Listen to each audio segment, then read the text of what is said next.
Bismillahirrahmanirrahim. Assalamualaikum warahmatullahi wabarakatuh. Hamdan wa syukran lillah, salatan wa salaman ala rasulillah alladzi la nabiyya ba'dah. Amma ba'du.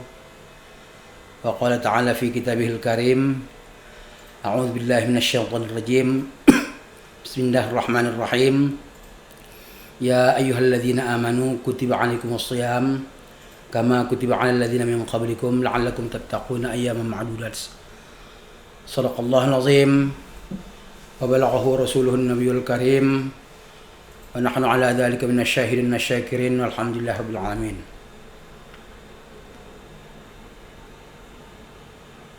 Bapak dan saudara para pemirsa yang dirahmati Allah, pertama kita berdoa semoga kita menjadi orang yang bertakwa karena Allah perintahkan la'allakum tattaqun. Yang kedua kita berdoa semoga kita termasuk orang yang bersyukur karena Allah perintahkan la'allakum tashkurun. Ketiga kita berdoa semoga kita termasuk orang-orang yang cerdas sebagaimana Allah perintahkan la'allahum yarsyudun. Mari kita bersyukur kepada Allah Subhanahu wa taala yang telah memberikan nikmat dan karunia-Nya kepada kita. Saat ini kita berada di awal puasa Ramadan. Di awal-awal puasa Ramadan, mudah-mudahan puasa yang kita lakukan ini mendapat nilai ibadah yang terbaik dari ibadah-ibadah kita yang lain, atau sebagaimana ibadah-ibadah kita yang lain, dan mudah-mudahan menjadi wasilah mendapatkan ridha Allah Subhanahu wa taala.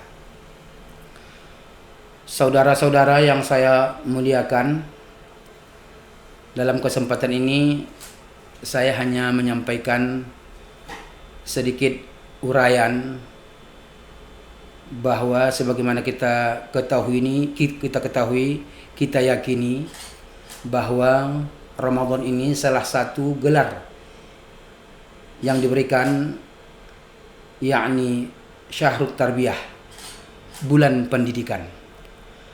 Artinya selama Ramadan ini kita dididik.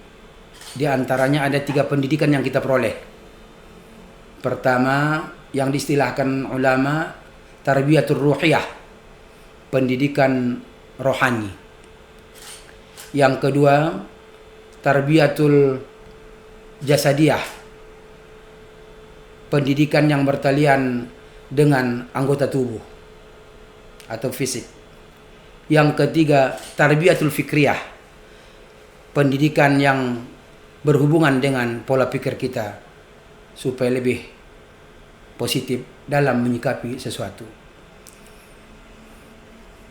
Bapak dan saudara sidang jamaah rahimakumullah, dalam kesempatan ini saya hanya menyampaikan satu saja di antara yang 3 ini, yakni tarbiyatul ruhiyah, pendidikan rohani. Kata pakar, kata ulama, ada 4, paling tidak ada 4 yang termasuk dalam kategori orang yang sudah terdidik rohaninya. Artinya kalau belum ada ini, insya Allah lewat Ramadan kita memperolehnya. Siapa itu yang terdidik rohaninya?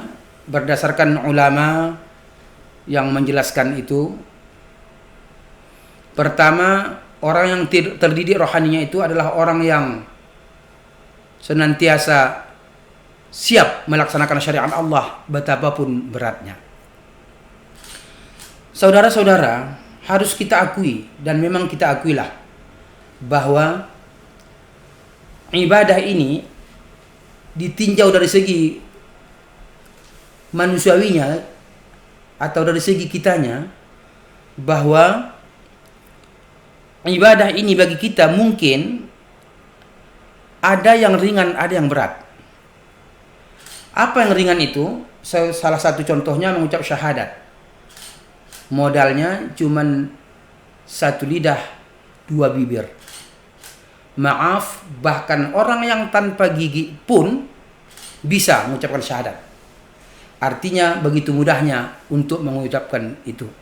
Itu termasuk ibadah yang ringan atau yang mudah. Nanti setelah itu berat. Apa itu? Sholat. Salat itu berat. Siapa mengatakan? Allah menggambarkan. Wa innaha lakabiratun illa 'alal khashi'in.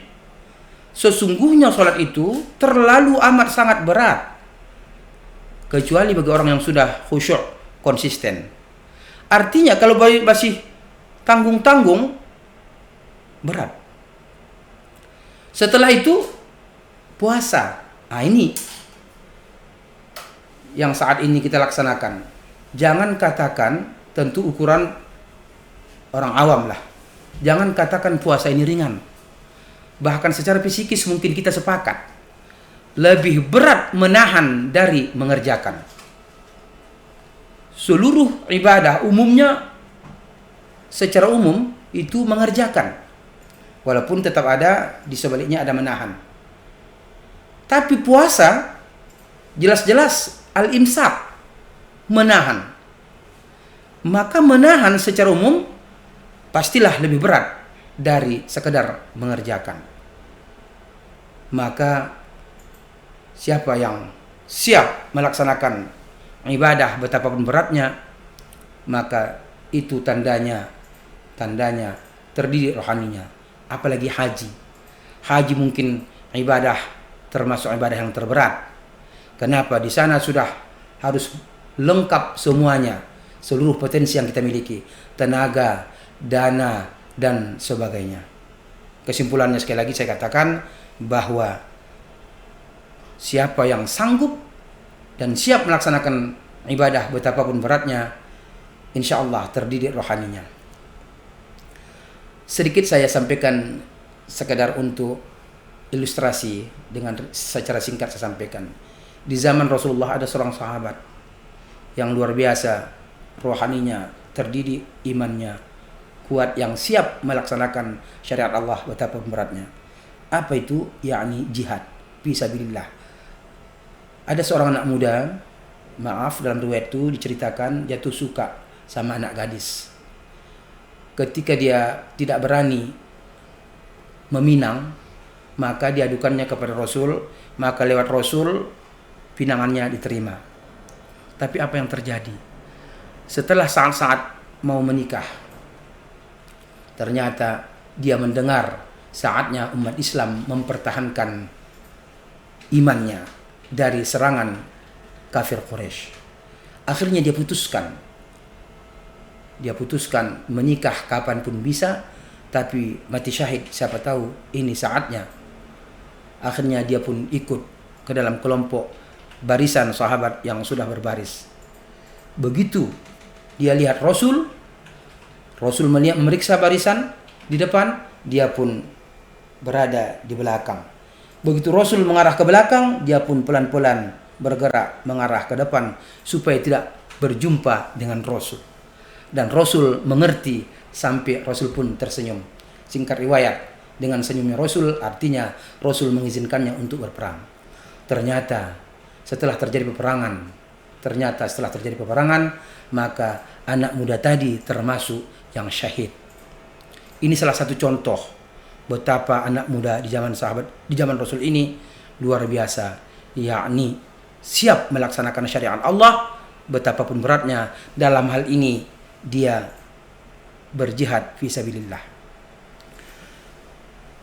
Saudara-saudara yang saya hormati, maka saya ingin sedikit mengambil hukum fikih dari riwayat ini, yakni di dalam Islam ketika anak muda ini jatuh suka kepada anak gadis Makkah ketika itu, maka beliau minta pinangkan sama Rasul. Karena memang dalam Islam yang ada adalah khitbah, peminangan. Tidak ada pacaran. Saat ini mohon maaf, kita umat Islam yang begitu hebatnya, tapi tanpa kita sadari, anak-anak kita biarkan terkadang dibonceng laki-laki yang bukan muhrimnya. Ini erat kaitannya dengan kategori yang kedua, yakni orang yang terdidik rohaninya, harus berakhlakul karimah. Saudara-saudara, orang yang tarbiyatul ruhiyah, yang terdidik rohaninya, harus berakhlakul karimah. Tadi sudah saya awali bahwa sekarang ini seorang anak gadis dibonceng seorang laki-laki yang bukan suaminya. Itu kan bukan berakhlak. Tetapi sekarang, maaf, itu sudah biasa seolah-olah. Ada lagi yang lebih parah sebenarnya, mohon maaf saya kalau di sini saya sampaikan, tapi demi hukum. Bisa jadi terjadi nanti di bulan Ramadan ini. Seorang istri membangunkan suaminya di pagi Ahad umpamanya. Sementara suaminya karena pulang dari masjid subuh agak ngantuk kan, dan karena tidak bekerja, dia pun tidur sebentar. Ketika dia tidur, si istri mengatakan, "Pak, bangunlah, boncengkan saya belanja ke pasar." Si suami mengatakan, "Saya ngantuk kali, Ma, panggillah Gojek." Sidang jamaah rahimakumullah, saudara-saudara, akhirnya dipanggillah tukang Gojek. Tukang Gojek pun datang dan kata si istri, "Pak, izin saya berangkat." Si suami mengatakan, "Silahkan, hati-hati," dan si suami pun kembali tidur. Sidang jamaah rahimakumullah, pertama, ketika tukang Gojek tadi membonceng seorang ibu ini, maka tukang Gojek tadi hakikatnya membonceng istri orang. Dari segi hukum fikih, berduaan berarti bisa membatalkan pahala puasa. Si ibu ini pun dibonceng yang bukan muhrimnya. Dan kita sudah tidak melihat lagi itu satu kesalahan. Bahkan si suaminya tanpa rasa cemburu pun dia kembali menikmati tidurnya. Padahal dia bisa digolongkan dayus. Apa dayus itu? Dayus itu seorang laki-laki atau seorang suami yang tidak punya rasa cemburu terhadap istrinya. Hati-hati, kalau ada seorang suami tidak punya rasa cemburu terhadap istrinya, maka dia tidak mencium bau surga. Pahala puasanya batal, bahkan terancam tidak mencium bau surga. Saudara-saudara, kajian kita tentang akhlak tadi, tidak ada lagi, atau paling tidak banyak orang sudah tidak lagi melihat bahwa seorang yang bukan muhrim membonceng yang bukan muhrimnya atau bukan mahramnya, itu sudah tidak satu kesalahan, itu sudah tidak melanggar akhlak. Padahal Ramadan ini tanpa kita sadari harusnya kita manfaatkan untuk memperbaiki akhlak kita agar kita termasuk dalam kategori yang tarbiyatul ruhiyah. Maka maaf, selaku salah satu pendidik di Universitas Al-Wasliyah Unipe Medan, saya sering katakan kepada saudara-saudara mahasiswa, apakah di Himmah atau mungkin di mahasiswa yang lain, tolong jangan sekali-sekali masuk ke kampus. Jangan sekali-sekali masuk ke kampus boncengan dengan yang bukan muhrim, apapun alasannya. Kenapa? Karena kampus kita, kampus Islam, jangan rusak dengan akhlakmu yang bobrok. Jadi sekarang ini, kalaupun ada orang melakukannya, ternyata sudah tidak terlalu nampak lagi itu satu kesalahan. Jangankan antara anak muda dengan yang bukan muhrim, anak gadis, bahkan antara orang yang berpuasa, seorang ibu pun dibonceng seorang belanja yang bukan muhrimnya, itu juga bukan suatu kesalahan lagi seolah-olah dalam pandangan kita. Maka saya ingin kembali bahwa orang yang terdidik rohaninya adalah orang yang siap melaksanakan syariat Allah betapapun beratnya, dan yang kedua berakhlakul karimah. Saudara-saudara, yang terakhir, bahwa ciri atau yang terkategorikan dalam orang yang terdidik rohaninya adalah manakala dia senantiasa berusaha menyemarakkan ibadah.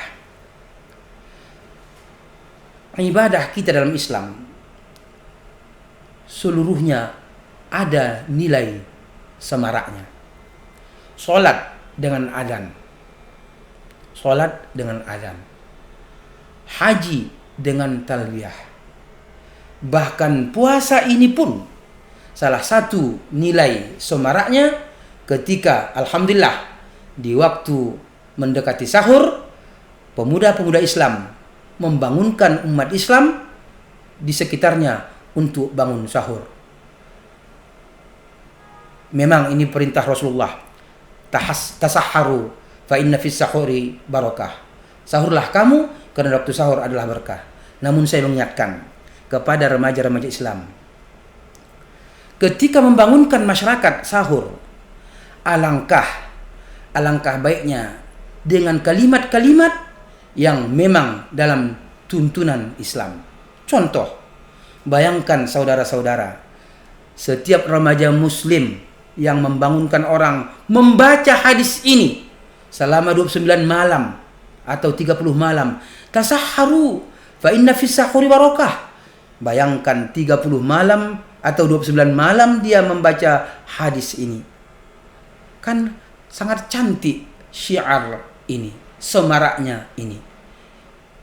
Tapi walaupun begitu memang harus kita akui tidak banyak atau masih banyak, barangkali lebih tepatnya masih banyak orang belum menyadari, karena tujuan utama mereka merasa hanya membangunkan sehingga kalimatnya bermacam-macam. Tapi tetap lewat ini saya katakan, saya himbau, kalau bisa bacalah hadis ini setiap membangunkan orang sahur supaya senantiasa bernilai ibadah, minimal membaca hadis Rasulullah sallallahu alaihi wasallam. Yang terakhir sekali, sebelum saya tutup, saya ingin berpesan bahwa kalau tahun yang lalu saya masih ingat materi yang saya sampaikan tentang kunci ibadah. Ramadan yang lalu saya ingat saya menyampaikan kajian tentang kunci ibadah. Salah satunya harus tahu syaratnya, harus tahu rukunnya, dan harus tahu yang membatalkannya.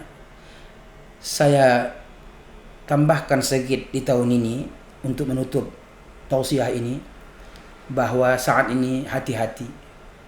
Sebagaimana yang saya sampaikan pernah, bahwa puasa ini ada istilah muhbitat. Muhbitat, apa muhbitat itu? Membatalkan pahala puasa. Puasanya sah, tapi pahalanya batal. Hati-hati. Terkadang tanpa kita sadari, kita puasa memang, fisik puasa kita sah, ibadah puasa kita sah, tapi nilainya tidak ada. Jangan-jangan kita terancam termasuk dalam kategori kam min shaimin laisa min siyamihi illa al-ju' wal 'atash. Kenapa sampai begitu? Saat ini hati-hati, jangan kita terkategorikan itu. Salah satunya saya melihat di WA kita mungkin masuk ungkapan-ungkapan yang sedikit ada kaitannya tanpa kita sadari mengejek ibadah kita sendiri. Contoh, banyak di WA masuk, apa katanya, memang seloro, tapi hati-hati, kita khawatir nanti bisa menjadi istihanah, meremehkan bima azumahuddin, dengan apa yang pandang agama tinggi. Salah satu yang saya sering angkat selama Ramadan ini adalah ungkapan yang beredar di WA, yakni tarawih kita ini 20 rakaat, atau sebagian mengatakan tarawih kita ini 11 rakaat. Jangan tahu KPU nanti ditambahnya menjadi 2000 rakaat atau menjadi 1111 rakaat. Ini tujuannya mungkin sedikit bercanda, tapi ingat, hati-hati. Tak boleh kita bercanda, di mana candaan itu bertalian dengan ibadah. Bisa saja nanti kita terkategorikan al-istihanah bima azumahuddin, di mana istihanah bima azumahuddin ini sangat dilarang berdasarkan keterangan di dalam kitab Husnul Hamidiyah. Kenapa? Karena bisa menjerumuskan iman. Ini yang dapat saya sampaikan. Terima kasih. Kalau ada butir-butir yang bisa diambil dari apa yang saya sampaikan ini, mudah-mudahan menjadi pahala dan kebajikan bagi kita yang mendengarnya, dan paling tidak lewat ini kita senantiasa berharap, berdoa Mudah-mudahan Allah menjadikan kita orang-orang yang cerdas. Demikian, Assalamualaikum warahmatullahi wabarakatuh.